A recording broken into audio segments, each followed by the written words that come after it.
توحید اتنی عظیم ہے تو یہ کسے کہتے ہیں؟ اس کا مختصر تعارف یا تعریف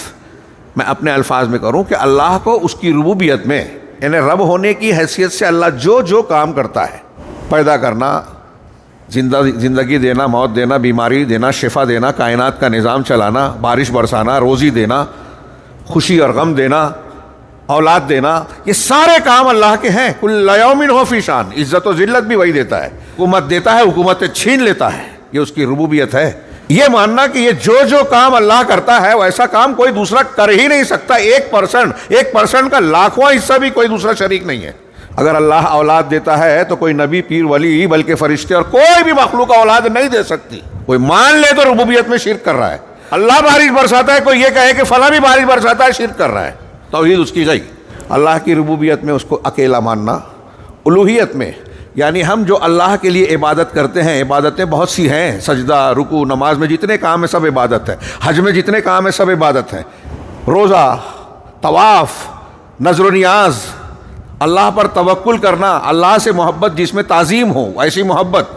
خوف جس میں نفع اور نقصان کا، خوف سر جس کو کہتے ہیں، نفع نقصان کا عقیدہ ہو، وہ فطری خوف نہیں کہ سانپ سے ڈر گیا، بچھو سے ڈر گیا، عبادت والا خوف، عبادت والی محبت، رجا، امید، توکل جو دل کے اعمال ہیں، یہ سب عبادات کے کاموں میں شامل ہے۔ ساری عبادت صرف اور صرف اللہ کے لیے۔ کسی ایک عبادت کو ایک مکھی بھی اگر غیر اللہ کے نام پہ چڑھائی تو شرک ہو گیا، بغیر توبہ کے مر گئے تو کبھی جہنم سے نہیں نکلے گا، اس کو معاف نہیں کیا جائے گا قرآن و حدیث کی دلیلوں کی روشنی میں۔ الوہیت کے کام صرف اللہ کے لیے۔